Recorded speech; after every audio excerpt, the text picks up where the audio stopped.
and postgraduates from Katpaha Vinaya College, SRM Medical College, Chettinadu Medical College, Satyasai Medical College, Kamakshi Memorial Hospital, Tagore Medical College, and Chengalpet Medical College.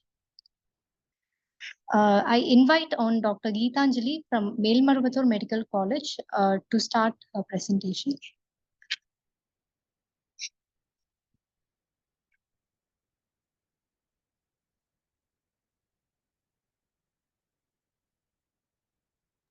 Good afternoon, everyone.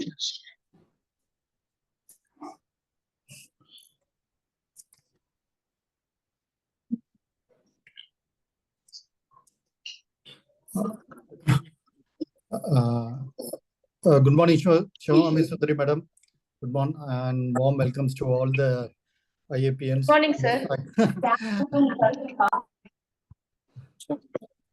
So once again, Madam is in the forefront of conducting and moderating the event. So I welcome on behalf of IAP Chengalpet, Shivami Sundari Madam, and all the faculties of Melmarvathur Medical College, and I also welcome all the faculties from SRM, from Chettinad, and from Balaji and Kamakshi Memorial Hospital, and all those PGs who are actively participating in this event. I hope this will be one event which can fulfill your academic goals. Thank you, Madam, and thank you. And please moderate this session, Madam. Thank you, sir. We will start the session with Dr. Geetanjali presenting a case of noisy newborn. Good afternoon, everyone. Today I'm going to present a newborn case presentation. The title being Noisy Newborn. Coming to the case details, baby details.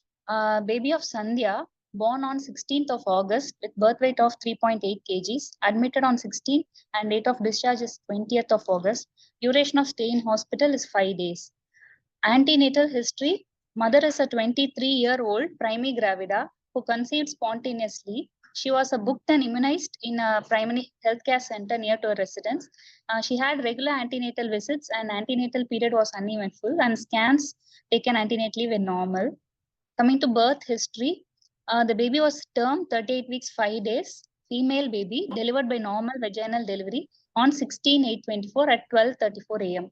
Birth weight is 3.08 kgs. Initially, baby did not cry at birth. Baby cried only after 3 cycles of bag and mask ventilation. At Apgar at 1 minute was 3/10 and at 5 minutes was 6/10 and at 10 minutes improved 8/10. Baby was admitted in NICU in view of perinatal asphyxia. Baby was started on CPAP support with FiO2 of 40% and flow 5 liters was maintained. On examination, the baby had tachypnea and the cry was weak. And coming to the respiratory system, there were several severe subcostal retractions with suprasternal and sternal retractions. From 1 hour of life, baby was noted to have an audible inspiratory stridor, high-pitched inspiratory stridor. Other systemic examination were normal. And we inserted an nasogastric tube and we did chest x-ray and it was found to be normal. Routine investigations were sent, complete blood counts and cultures and electrolytes were sent. And the x-ray was found to be normal. And the blood gas showed a pH of 7.1, PCO2 of 48 and a PO2 of 85 and bicarb was 18.3 millimoles.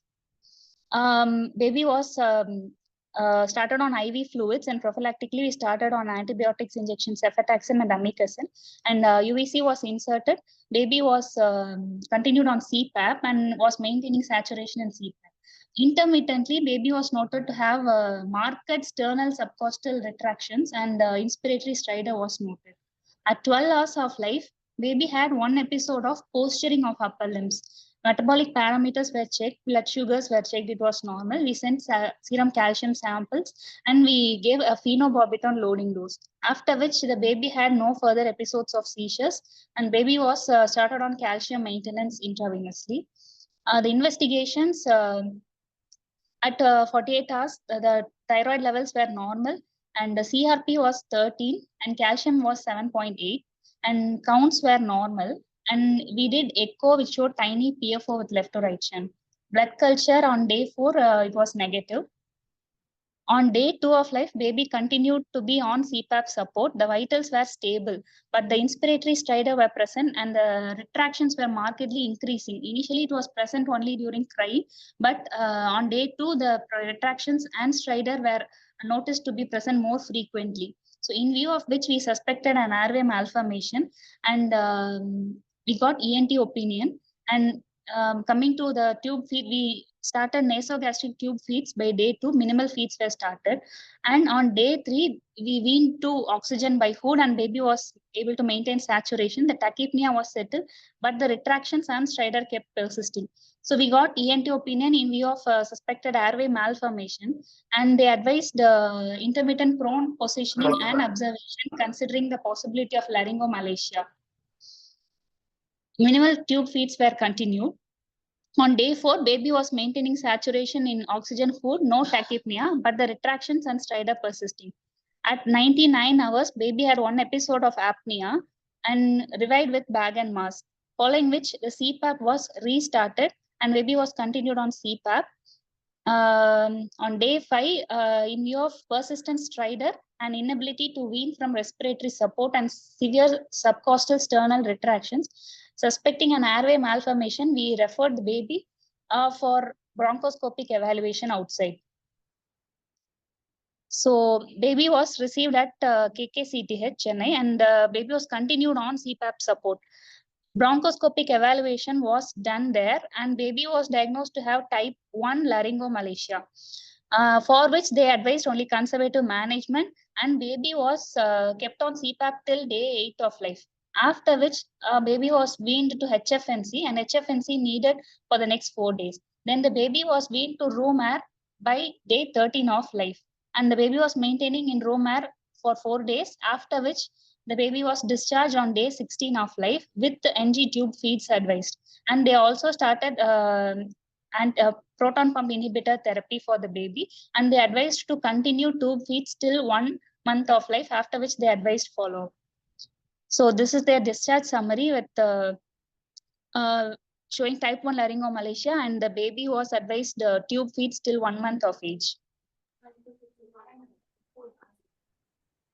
So coming to the discussion, laryngomalacia, it's the most common cause of stridor in newborns. It affects 45 to 70% of all infants. Most infants will have mild symptoms and the disease is a self-resolving course that resolves by around 12 to 24 months of age. The main presentation is being an inspiratory stridor that is present since birth or even within 1 month or within the first few months. The stridor will worsen with feeding, with supine position and the stridor gets worsened on crying. So infant will have difficulty in coordinating the suck-swallow cycles because of the airway obstruction. However, the other causes of noisy breathing must also be ruled out.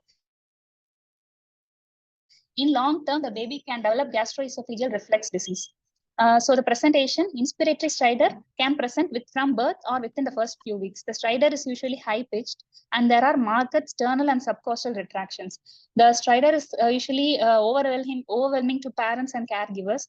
The stridor is created by an airflow which is through an area of obstruction. The supraglottic structures tend to collapse during the inspiration. That is the primary cause for stridor in laryngomalacia.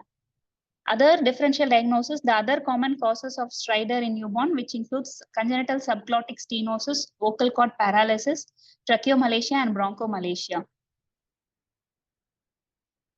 So this is a laryngoscopic view of vocal cords, this the aryepiglottic fold and arytenoids. And the supraglottic structures tend to collapse during inspiration. That is the hallmark of laryngomalacia. So here we can see the normal larynx. and this is the aryepiglottic fold, and here it is a omega shaped epiglottis, which is seen in type 2 laryngomalacia. So here the epiglottic fold tends to collapse during inspiration. This is seen in the laryngoscopy. So types as described by Olney's classification, it is 3 types are described: mild, moderate, and severe. Mild, there is prolapse of mucosa in the supraglottis, only the stridor is present. Moderate severity, there is a shortening of the aryepiglottic folds and the omega shaped epiglottis is noted, and there is inspiratory stridor with feeding related symptoms. Frequent episodes of regurgitation, even aspiration can occur. In type 3, it's the most severe, where there is posterior displacement of the epiglottis. Marked symptoms are present. Surgical intervention may be necessary in severe cases. So this is type 1, where there is mucosal fold prolapse. Type 2, which is omega shaped epiglottis. And type 3, there is posterior displacement of epiglottis.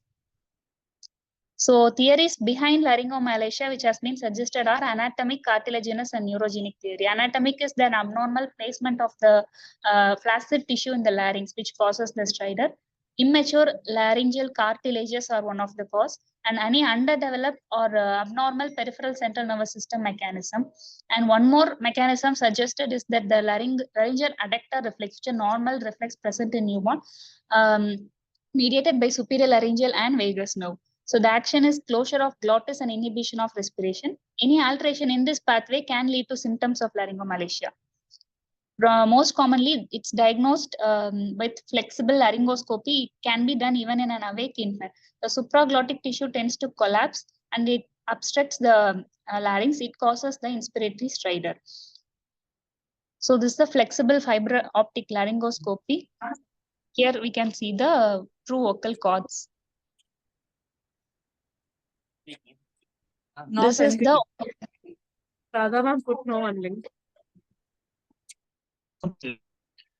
the omega shaped epiglottis, and here is the collapsed aryepiglottic and arytenoids.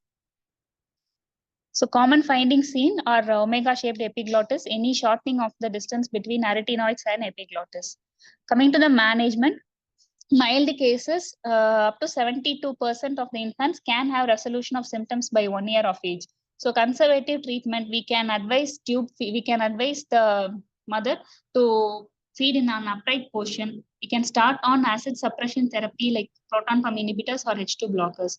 For severe cases, only around 20% of babies can present with severe features like frequent regurgitation, apnea, or recurrent episodes of cyanosis.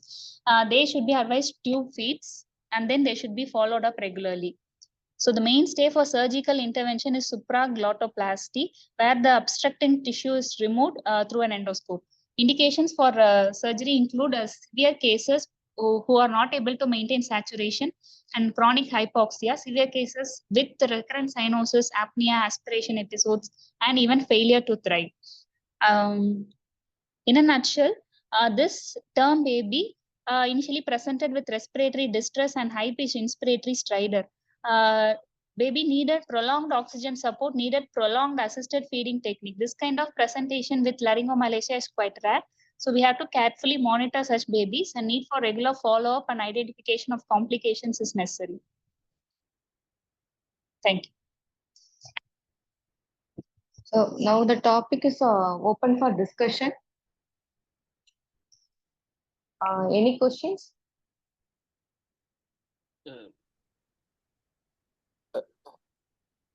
Hello, good afternoon, ma'am. So this was a nice case presentation with the evaluation for neonatal stridor. So I'm my Dr. Ashok, ma'am, from SRM Neonatology Unit, ma'am.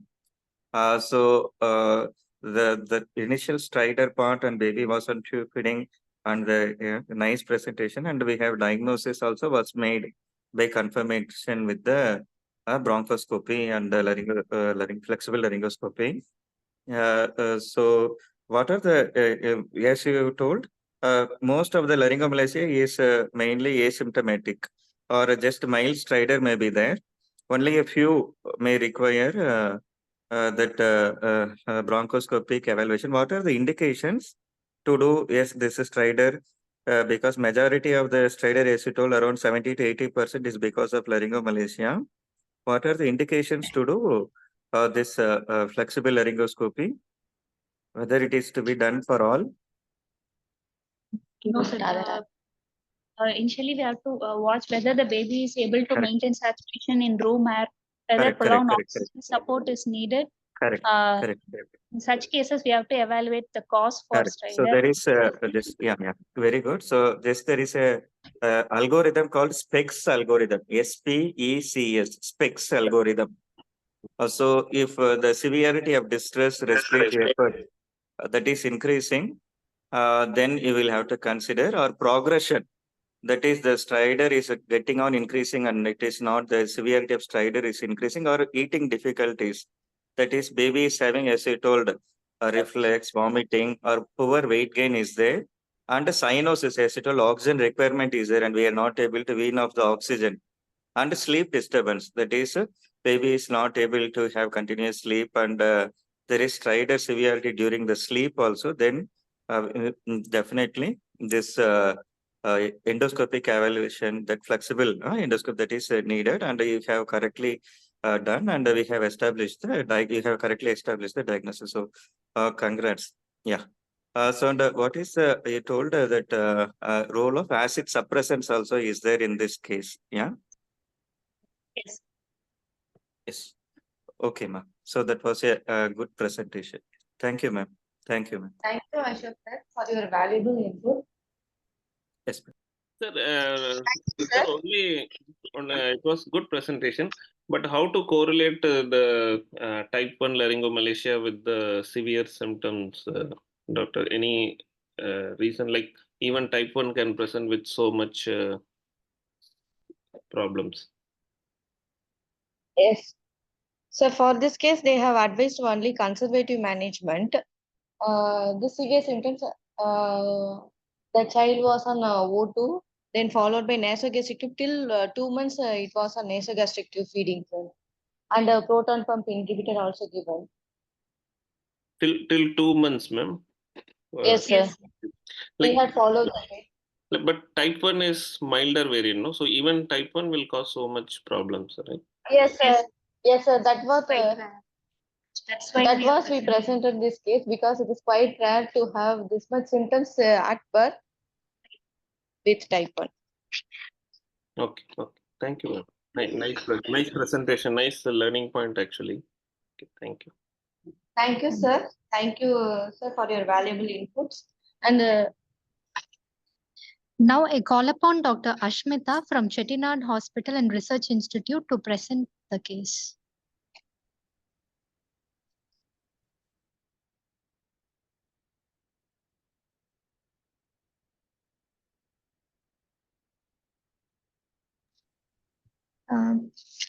Dr. Ashmita, are you there?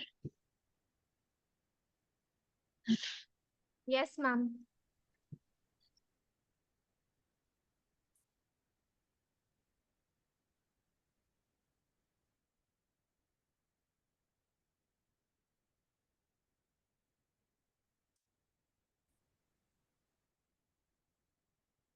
Hello, ma'am. Am I audible?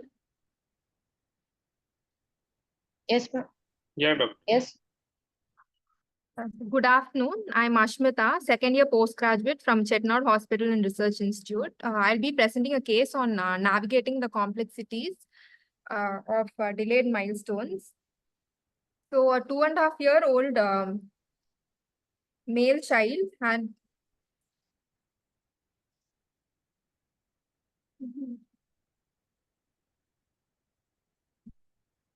a 2.5-year-old male child had complaints of delay in attaining milestones, has complaints of weakness of bilateral upper and lower limbs, and which is currently on follow-up. Past history, at 8 months of age, child was brought for routine checkup, and mother was unaware of the baby's condition. On examination, child did not attain head control. There was slipping of the child when held in arms. child was not able to lift arms or legs from the bed and had reduced activity. There was dysmorphic facies, tongue fasciculation was present, and the child was evaluated at 8 months for the above findings.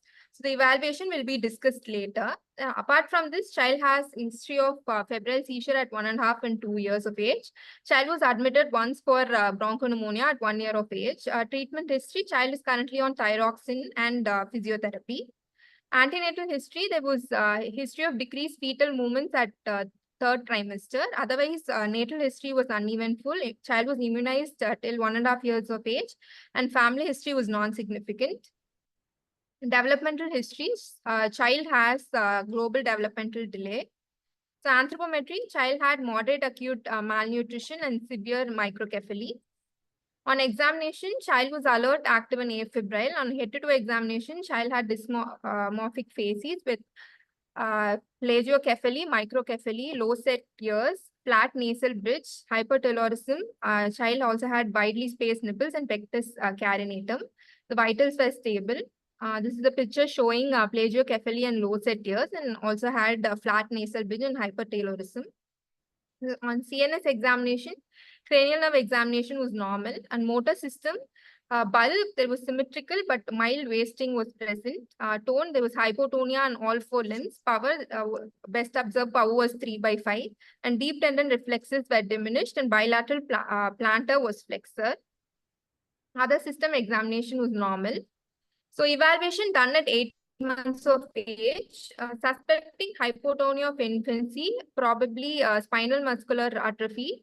Following evaluation was done. So the points in favor for spinal muscular atrophy was there was history of decreased fetal movement, the tone was decreased, power was reduced, deep tendon reflexes were diminished, and tongue fasciculations were present. CPK was normal, and TSH showed increased values, and child was diagnosed with hypothyroidism. MRI brain was done, which had mild prominence of frontotemporal extraaxial CSF space, 8 mm in frontal region, which was non-significant. Nerve conduction study was normal. Echo was normal, and genetic testing was done in view of facial dysmorphism and developmental delay. So genetic testing showed R/R1 plus in which was homozygous, which showed disease of central core disease, autosomal recessive of uncertain significance, and which it also showed RHRND, which was for fast channel congenital myasthenia syndrome, which also was for uncertain significance. So it has to be clinically correlated. So points for central core disease was the child had mild to moderate weakness, hypotonia, developmental delay, and there was no extraocular involvement, and child was able to achieve independent ambulation. And points against congenital myasthenia syndrome was there was no external ophthalmoplegia for the child. There was no ptosis, dysphagia, facial weakness, weak cry, or easy muscle fatigability. So the most probable diagnosis was central core disease. Discussion. So floppiness can be caused by hypotonia, neuromuscular weakness, or joint hyperlaxity. The hypotonia can be central, peripheral, or mixed.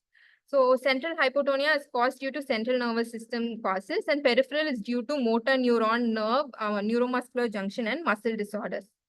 So central core disease. Central core disease can be of 3 types: central core disease, multi-mini-core, and atypical cores. So cores are the regions within the muscle fibers, amorphous granular cytoplasm, and there's absence of myofibrils and organelles. There's lack of enzymatic activities within the cores and absence of contractile proteins. The central core myopathies are transmitted as autosomal dominant or autosomal recessive and de novo dominant mutations. It is due to abnormal gene at the 19q13.1 locus. This gene programs the ryanodine receptor, which contains a non-voltage gated calcium channel. So clinical features of central core disease can be a mild to severe hypotonia, motor developmental delay, myalgia, hip girdle and axial muscle weakness, joint laxity. In older children, they can present with progressive thoracolumbar scoliosis, and they can lead to orthopedic complications like recurrent shoulder or patellar dislocations, congenital hip dislocation, or dysplasia or foot deformities. Apart from this, there is no extraocular or muscle involvement. Bulbar, respiratory and cardiac involvement is uncommon, and child will be able to achieve independent ambulation. It is a very slow progressive course in adulthood. Some only present with the muscle stiffness. There can be exertional myalgia or rhabdomyolysis. The R1 is related to MHS gene, so it is allelic to which is allelic to CCD, and some patients can present with malignant hyperthermia susceptible. So diagnosis.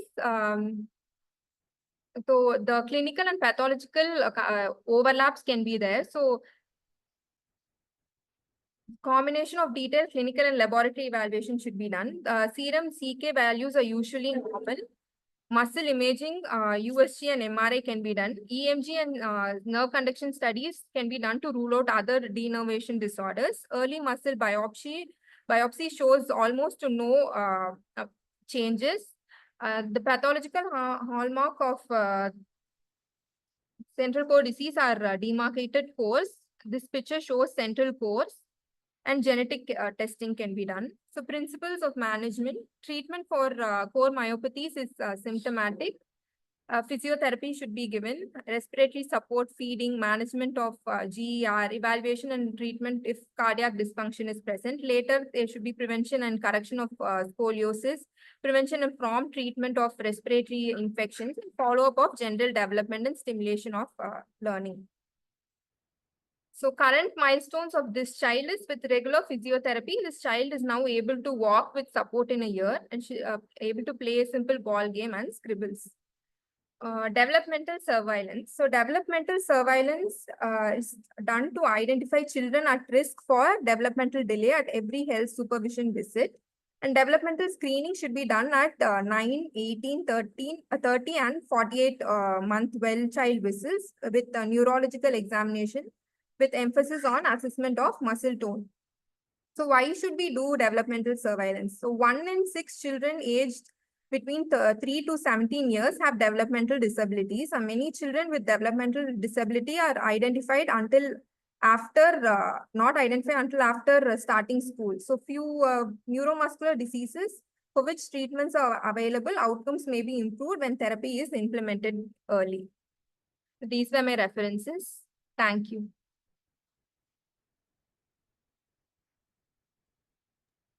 Thank you, Ashmita, for your this rare case presentation in this forum.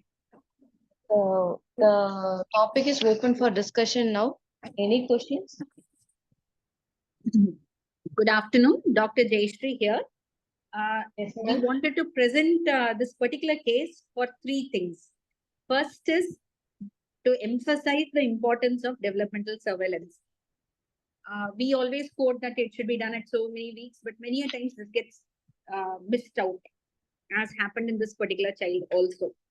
The second point of importance is, say 30 years back, you get a floppy infant, we'll just say probably it is spinal muscular atrophy and the matter rests there. But now with advanced techniques, especially genetic techniques, you have genetic testing, whole exome sequence testing, which leads us closer to a diagnosis. And the importance of getting a diagnosis is for genetic counseling. And the third thing also, which I wanted to emphasize is presence of a mutation does not necessarily translate to the presence of a disease. That is very obvious in this child, even though the child was positive for a particular mutation for myasthenia, there were no clinical symptoms. However, the child clinically correlated with a floppy infant symptoms and correlated with, so we have a diagnosis of probably central core disease. So the importance of clinical correlation with your laboratory findings has to be emphasized. Thank you. Thank you, ma'am. Any other questions? So if there is no questions, yes, Dr. Padma. Madam, very nice presentation from your PG. I appreciate it. I have 1 or 2 small queries, madam. This child had a global developmental delay with fine motor and language, everything being delayed. With the peripheral nervous system involvement, how common is it that this child has even that? I mean, if you go back to the slide Yes, on yes. his. We had this particular discussion also because what you said is very apt. This is what we have as many points for as against this particular disease. But some of the factors do fit in, and we have a positive genetic testing. That is why we entertain the possibility. Yes, madam. So there is, it looks like Definitely that there is a- CNS involvement also to some extent there. Definitely. So in addition to this, probably we have some other it also to be involved. This was, we had actually tabulated points for and against. So this was what you rightly have pointed out, came up as a point against, exclusively one diagnosis. Yes, madam. And one more little question, madam. You said muscle screening with ultrasound and MRI. How will that help us in making adding to the diagnosis in this child? What would it show up? I mean, ultrasound is such a simple procedure. If we could do that in some of our floppy infants and get some clues, that would be nice. Ashmita, I'm sorry. Ashmita? I don't think per se ultrasound has any relation to any muscle problem. Probably she meant as a to exclude other disorders. Otherwise, non-invasive tool to see if there is any selective muscle involvement, like particular muscle, anything is involved to rule out other muscle disorders. Acha. So Okay. per se, I don't think you can diagnose anything with just an ultrasound. Thank you. Thank you, madam. Wonderful presentation. Yes, ma'am. Thank you, ma'am. Dr. Jayashree, ma'am, thank you very much. Thank you, sir. Good case to bring it to the forum, rare case. Yes. And the discussion was very good because the dysmorphism and all was going in favor of a syndrome. We always think in terms of a global developmental delay, but it was good. Thank you. Yes, thank you. Hello, ma'am. This is Dr. Ashwinder from MAPIMS. Actually, I have a doubt. Please Is this go on. audible? Yeah, okay. Actually, this child also had hypothyroidism. So Yes. what was that? That was correlated with genetic studies. It was congenital. What kind of hypothyroidism was that, ma'am? We have actually for that particular, we have not worked up further because at that particular point, the parents do not want any further investigations because we also considered other like whether we need to get some antibodies tested. So having had a diagnosis of hypothyroidism, we just proceeded to treat. We actually have no clue as to what type of hypothyroidism. Okay, ma'am. Actually, what I wanted to ask specifically was that second gene mutation, was it anyway correlated with hypothyroidism, like in the literature? Just I wanted to know, ma'am. That is why we wanted some autoimmune workup, sir, but for lack of funds, we could not proceed. Okay, ma'am. Thank you, ma'am. Thank you so much. Thank you, sir. Thank you.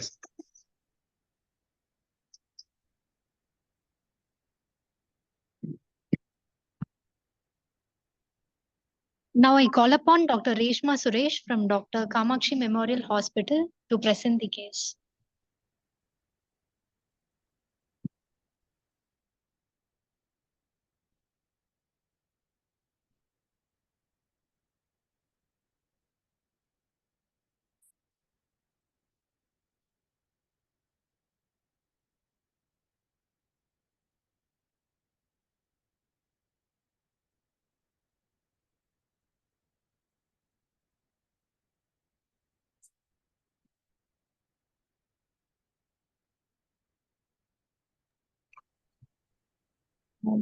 Are you there, Dr. Reshma? Doctor, I think you're muted. Please unmute yourself. Hello, am I audible, ma'am? Yes, yes. Good afternoon, all. I'm Dr. Reshma Suresh from Kamakshi Memorial Hospital here before you to present a case, to present the approach to diabetes mellitus in children.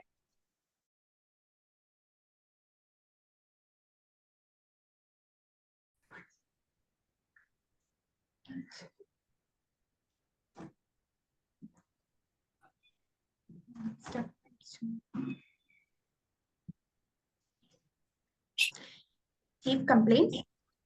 5-year-old boy presented with complaint of increased frequency of urination for 1 day, persisting vomiting for 1 day, and tiredness for 1 day.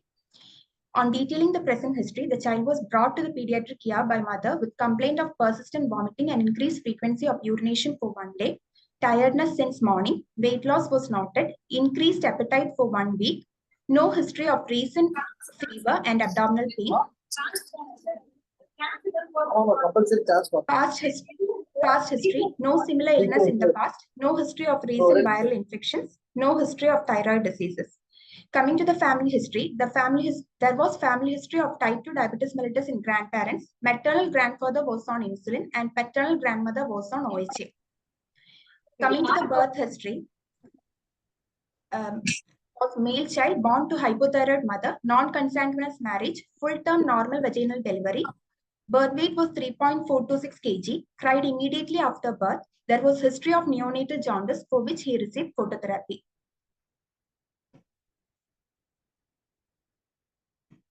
Development and immunization. Development history was appropriate to age and immunization, he took immunization up to age according to IAP schedule. Anthropometry, height, weight, and head circumference was appropriate. On coming to physical examination, he was tired looking, verbally responsive, respiratory rate was 40 per minute, heart rate was 106 beats per minute, with a random blood glucose of 464 milligram per deciliter. Room air saturation was 96%. Peripheries were cool below ankle. Pulse volume was 3+1+. GCS was 14/15 with signs of dehydration. Systemic examination. RS, CVS, and abdomen was normal. CNS, the child was verbally responsive, tone normal. GCS 14/15, pupil bilateral equally reactive to light. As the GCS was 14/15 and there was a high random blood sugar, we went with the ABG, which showed pH of 7.29, bicarb of 13.5 millimole per liter, revealed metabolic acidosis. Further, we confirmed it with plasma glucose, which was 499 milligram per deciliter, and urine ketone was 3+. Lipid profile was normal, electrolytes was normal. Summarizing, 5-year-old male boy came with complaint of vomiting, lethargic, polyuria, weight loss, hyperglycemia, plasma glucose of 499 milligram per deciliter, ketosis, and metabolic acidosis. A provisional diagnosis of mild diabetic ketoacidosis was made. Further, based on the clinical examination and laboratory findings, diagnosis of mild DKA was made, initiated on O2 by NRM at 10 liter per minute. IV fluid NS bolus at 20 ml per kg was given over 1 hour. DKA treatment was started according to BSPED guidelines. Since it was a mild DKA, dehydration 5% correction was done. 5% correction was done with maintenance IV fluids. 40 millimole per liter of potassium added to maintenance IV fluid. Insulin infusion started at 0.1 unit per kg per hour after the beginning of IV therapy.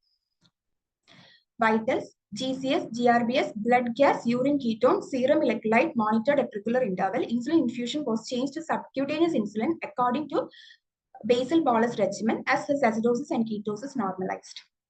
On further evaluating the child, we found that C-peptide was 0.51, which was normal, which was low.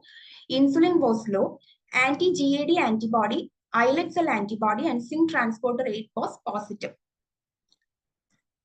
Coming to the final diagnosis, 5-year-old male child came with complaint of vomiting, polyuria, lethargy, with laboratory findings of hyperglycemia, ketosis, acidosis. Further evaluation revealed low C-peptide and insulin, tested positive for 3 autoantibodies, came to the final diagnosis of type 1 diabetes mellitus with mild diabetic ketoacidosis. Now, following which parents were counseled regarding the nature of the condition and the requirement of insulin for lifelong. Parents were taught the method of administering insulin, home blood glucose monitoring, recognition and treatment of hypoglycemic episodes, management of sick days were taught in detail. Counseling regarding meal plan exercise has been done. Child has been discharged with a plan of daily insulin administration.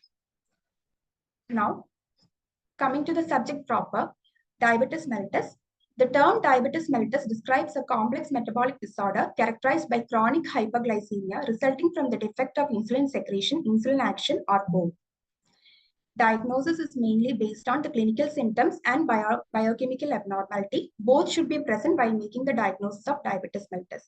Plasma glucose measurement is very necessary, not capillary blood glucose value. If urine or blood ketones are positive, urgent referral to higher center is essential. Criteria for diagnosis of diabetes mellitus. Classic symptoms of diabetes mellitus with plasma glucose concentration more than or equal to 200 milligram per deciliter. Fasting plasma glucose more than or equal to 126 milligram per deciliter. 2-hour post-load glucose more than or equal to 200 milligram per deciliter.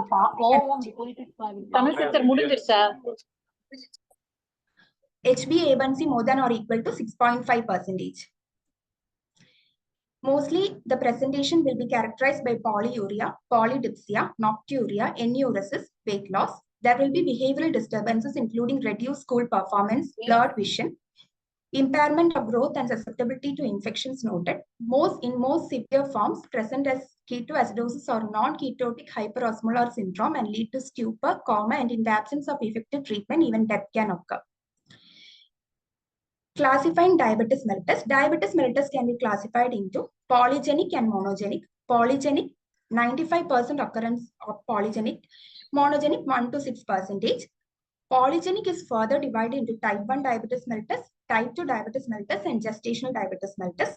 Monogenic forms is further divided into MODY, maturity onset diabetes of young, and neonatal diabetes mellitus. Further, the MODY is divided has subdivision depending on the mutations of glucokinase and transcription factors, and neonatal diabetes mellitus of persistent neonatal diabetes mellitus and transient neonatal diabetes mellitus. So here, diabetes mellitus is classified into polygenic and monogenic, further classified accordingly. Coming to the global burden of type 1 diabetes mellitus, 9 million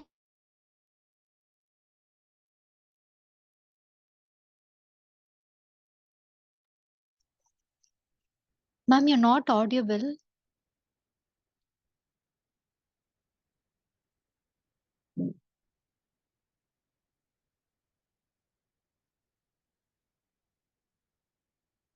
Dr. Reshma, you are not audible.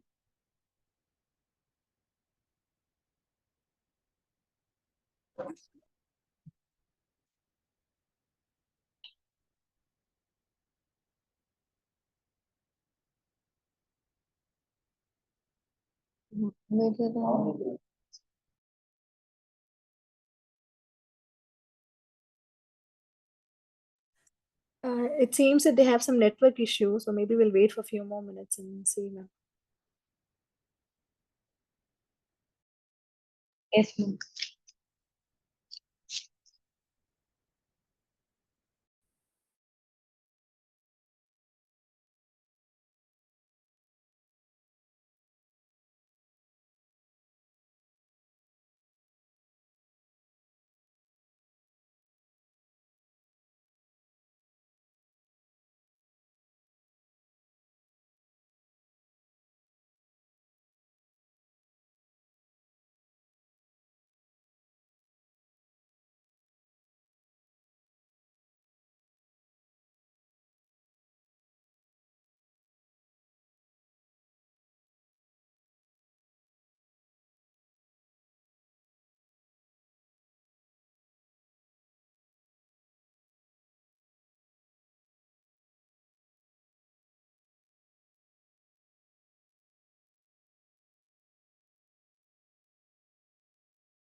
Can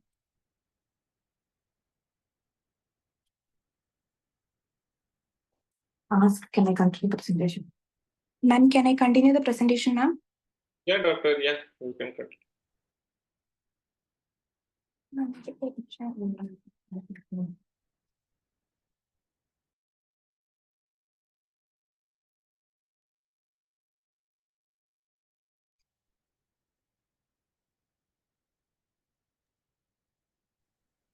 You can continue, doctor.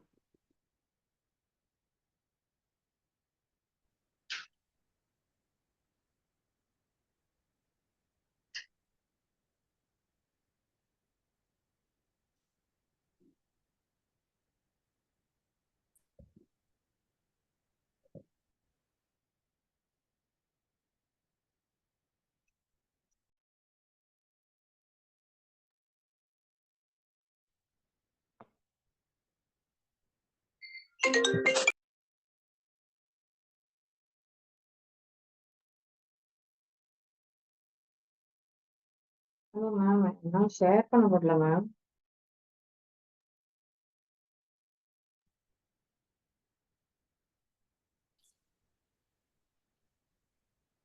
We try to share your slide, ma'am.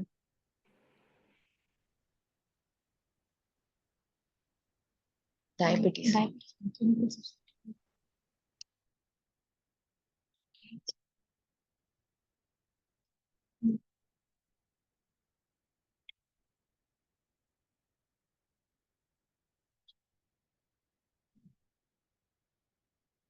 அவங்களை கொஞ்சம் கூப்பிடுறேன். கோகுல் நீங்க உட்காருங்க.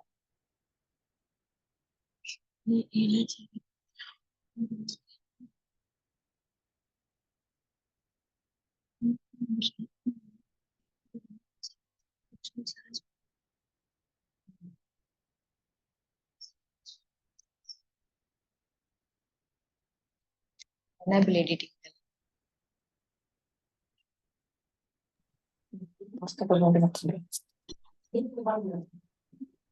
Ma'am, and the classification slide, can you please share, ma'am? Yes, ma'am. Okay. Few seconds, ma'am. Enable editing. இல்ல editing.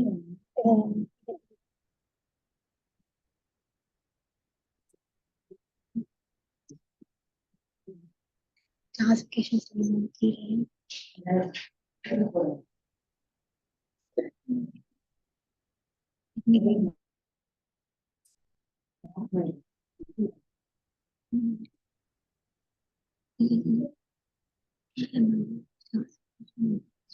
Here.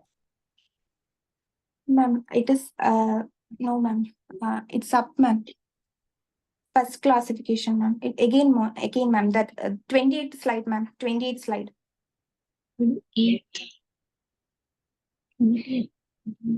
28.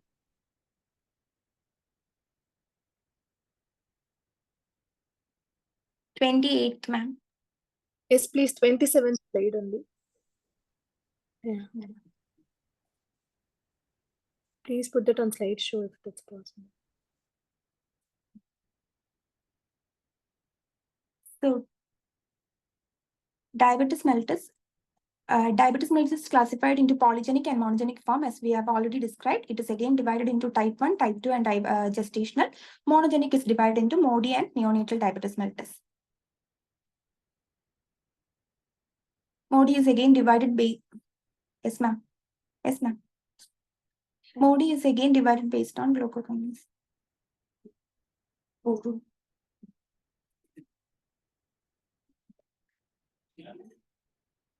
The global burden of type 1 diabetes is very high.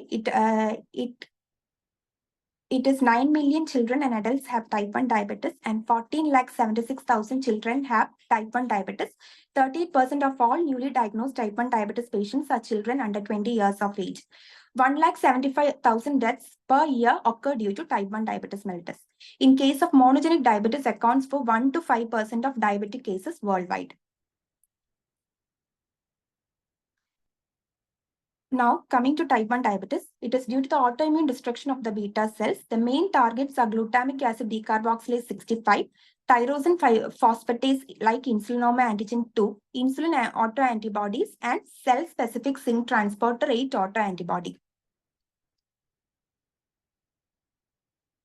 The negative autoantibodies do not exclude the diagnosis of type 1 diabetes mellitus.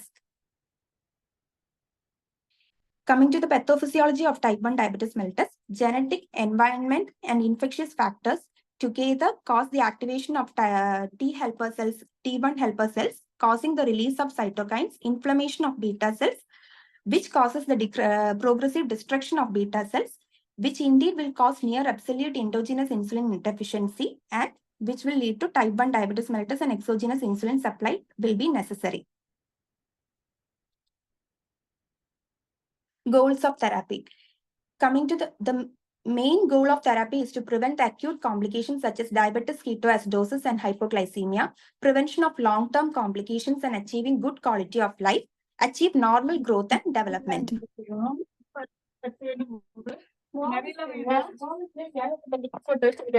Modes of management include medical nutrition therapy, physical activity, glucose monitoring, and insulin therapy.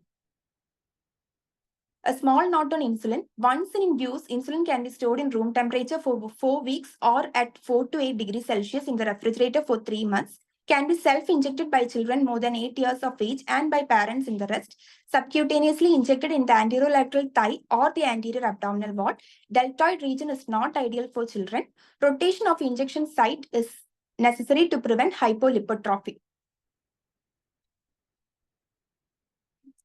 Common complications and associated conditions of type 1 diabetes mellitus are other autoimmune diseases like Hashimoto's thyroiditis, Graves' disease, celiac disease, autoimmune gastric disease, primary adrenal insufficiency, vitiligo, alopecia, juvenile idiopathic arthritis, psoriasis, sarcoidosis, and scleroderma diabetic are commonly seen. Why it is necessary to follow up the case of type 1 diabetes mellitus? It is mainly to monitor the growth of the child. It should be monitored 6 monthly. Check insulin dose and its compliance. Examine the site of injection, complication, and its method of administration. HbA1c should be monitored every 3 months. Symptoms of hypoglycemia have to be explained to the parents. No. Ma'am, can you hear me, ma'am? Yeah, Yes, there is problem. Actually, we have a glitch, ma'am. Just give us a few seconds to resolve it. Is update केकरे?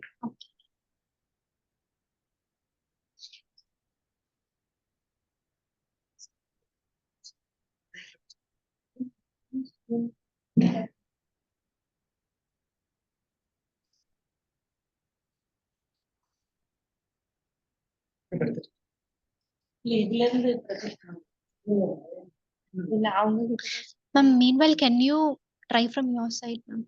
Yes, ma'am. We are trying, ma'am. Yeah, ma'am. We are also trying.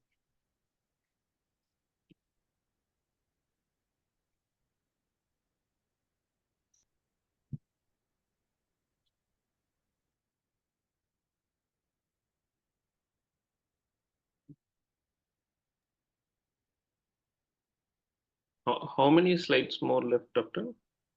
Around 10 to 12, sir.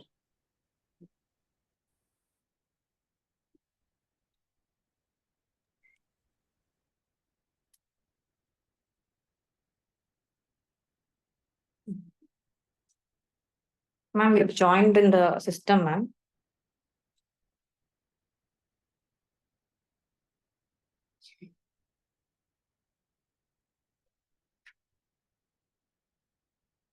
Are you able to see, ma'am? Yes, ma'am.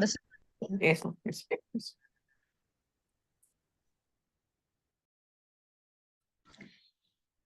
So now we are going to discuss about diabetes mellitus other than type 1 diabetes mellitus. For that, we should know the known type 1 diabetes mellitus features. The main features are overweight or obesity, presence of hyperlipidemia at onset, absence of ketosis, family history of early onset diabetes in preceding 2 generations.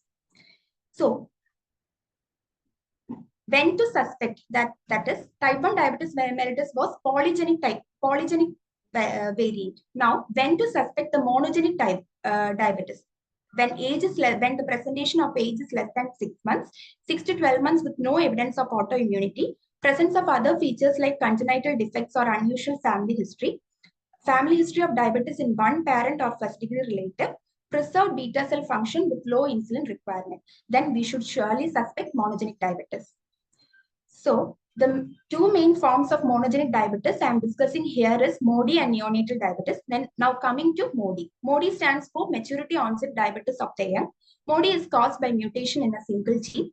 Defects in pancreatic islet cell development that impairs the insulin secretion is the main etiology. It is the autosomal dominant mode of inheritance. Phenotype depends on the gene involved, have genotypic features of both type 1 and type 2 diabetes mellitus. Autosomal dominant familial mild diabetes or hyperglycemia. That is the commonest feature. It is the MODY is the commonest type of monogenic diabetes. The three major genes responsible are glucokinase, HNF1A and HNF4A. Most MODY subtypes present as isolated diabetes or stable mild fasting hyperglycemia. GCK MODY, commonest cause of persistent incidental hyperglycemia. How to take the history and physical examination? The history should mainly include the birth history of IUGR, history of congenital anomalies, history of large for gestational age babies, transient hypoglycemia during the neonatal period, history of any other systemic disease, history of diabetes in family in 3 or more consecutive generations. Normally, in the physical examination, the child will be of normal weight and non-ketotic hyperglycemia. On evaluation, pancreatic autoantibodies will be negative, C-peptide will be elevated, and genetic testing will reveal the result. Who should be genetically tested for MODY? Patient with strong family history of diabetes mellitus presented in 2nd to 5th decade of life, very lean patient, pancreatic autoantibody negative patients, children diagnosed with type 1 diabetes mellitus who are antibody negative and exhibit elevated level of C-peptide levels should be genetically tested for MODY.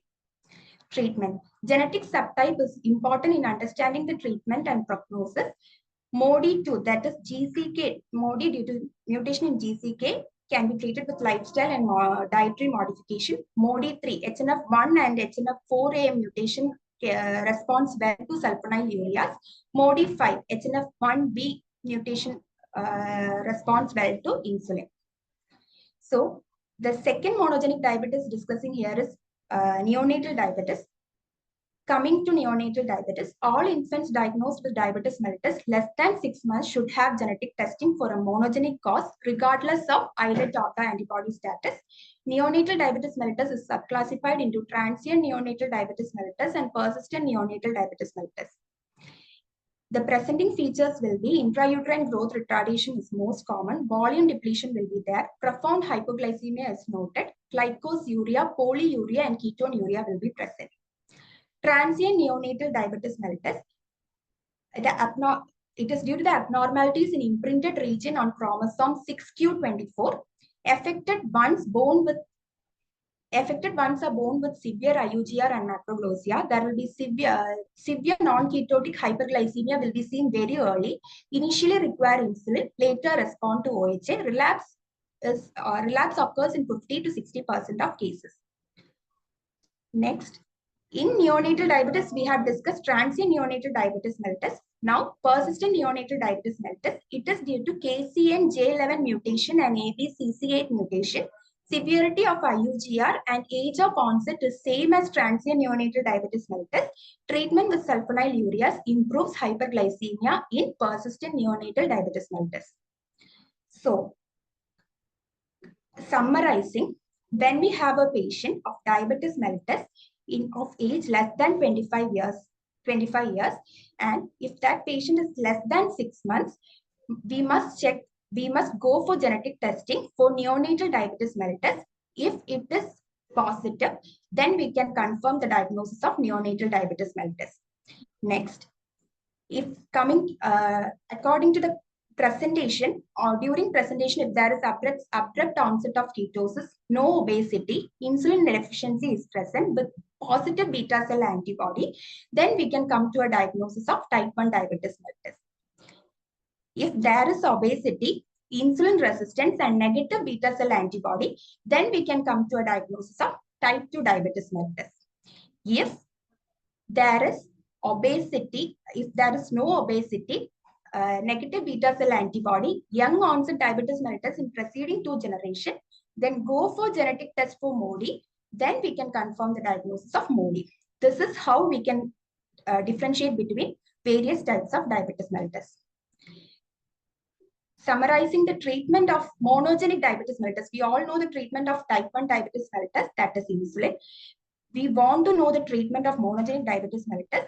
Monogenic diabetes mellitus, mainly it is MODY and neonatal diabetes mellitus. If we come to the classification, GCK MODY can be managed with lifestyle modification. HNF1B MODY, insulin is the treatment. HNF1A and HNF4A MODY, sulfonyl ureas is the treatment. Coming to neonatal diabetes mellitus, it can be classified into transient and persistent neonatal diabetes mellitus. Transient neonatal diabetes mellitus will respond to sulfonyl ureas. Persistent neonatal diabetes mellitus will respond to high dose of sulfonyl ureas.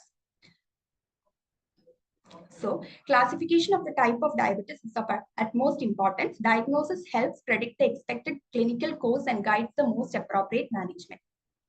Thank you. Thank you, Dr. Reshma, for presenting diabetes in a nutshell.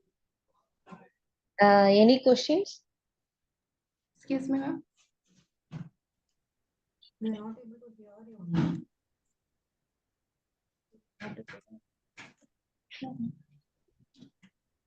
Yeah, it was a good presentation actually. I have two doubts, doctor. So one was the choice of insulin.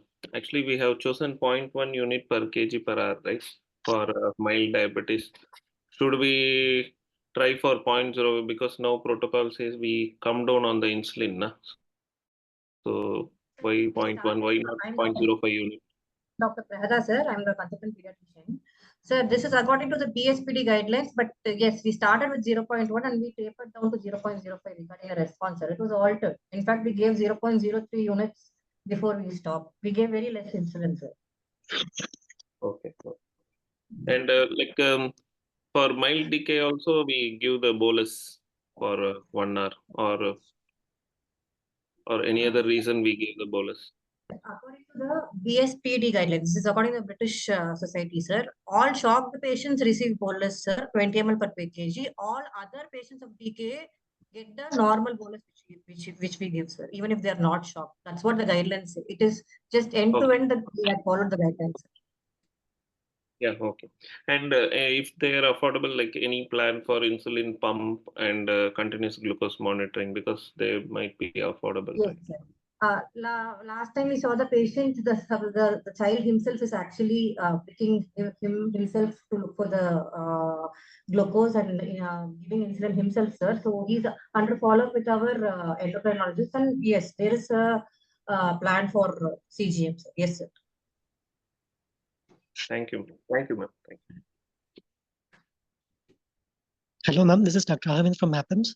Actually, I have a Yes, doubt sir. regarding maintenance therapy for this child, ma'am. What was started in the maintenance, ma'am? Like, was basal bolus or mixed regimen? The basal bolus regimen, then was we had a sliding scale, sir. We saw you're talking about insulin, no, sir? Yes, ma'am. Yes. Yes, ma'am. Yes, sir. After the initial 48 hours of insulin therapy, in fact, for this child, he didn't need the continuous insulin after around 30 hours. Then, Okay, according to his intake and the CBG values, the sugar values, we had a consultant of an endocrinologist and came into, we started giving Actrapid, sir, depending upon his sugar values on before all the meals, that is in the morning, the afternoon, and in the night, and we gave a long acting in the night, sir, at around 10 p.m. It was a sliding scale which was depending upon the number of total units of insulin he needed for a day. After 48 hours of trying to achieve a target, we came to a sliding scale which will help, we came to a dose with which we discharged. Okay, ma'am. So he's on larger and Actrapid now. That is what he's Yes. getting, ma'am. Yes, yes. Okay, ma'am. Okay, ma'am. And actually, how many times per day is being advised, ma'am, like sugar checks? He's been advised presently 3 times a day, sir. Okay, ma'am. Okay, Because ma'am. she's in good control now. Mother is a very well informed mother, and she so she is able to manage, sir. So he's in very good control. So we have not just with 3 glucose monitors, he's well now, sir. Okay, ma'am. Okay. Thank you, ma'am. Thank you so much. Thank you.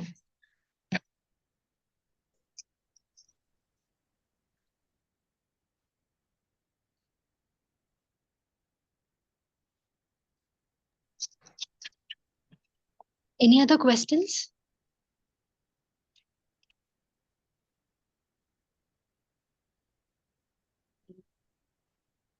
Shall we conclude the meeting? Yes, ma'am. Yes. Okay. So as we conclude today's session, I would like to extend my gratitude to everyone who contributed to this insightful session. I would also like to thank Dr. Subhash, who's the HOD of SRM Hospital, Dr. Arivoli, Dr. Saujan, Dr. Suresh Kumar, Dr. Shivagama Sundari, and all other HODs, faculties, and PGs who were present in the session. I would also like to thank Apex Pharma and SRM for supporting the event. So let us carry forward the knowledge we've gained today as we continue to strive for excellence in pediatric care. Thank you, everyone. Okay, ma'am. On behalf of IAP Chengalpattu branch also, I extend my thanks, especially to our chairperson, Dr. Sivagama Sundari, ma'am. Thank you very much, ma'am, for chairing the session. And I thank all the 3 colleges, Melmarutur, Chettinad, and Kamakshi Medical College, Kamakshi Hospital, for continuously supporting this event. I'm very thankful. Thank you, Dr. Jayashree ma'am, Dr. Rajeshwari ma'am, and I could say Dr. Alexander sir, and all Dr. Ashok sir for contributing. Thank you all professors, all faculties, and postgraduates for actively participating. Thank you very much.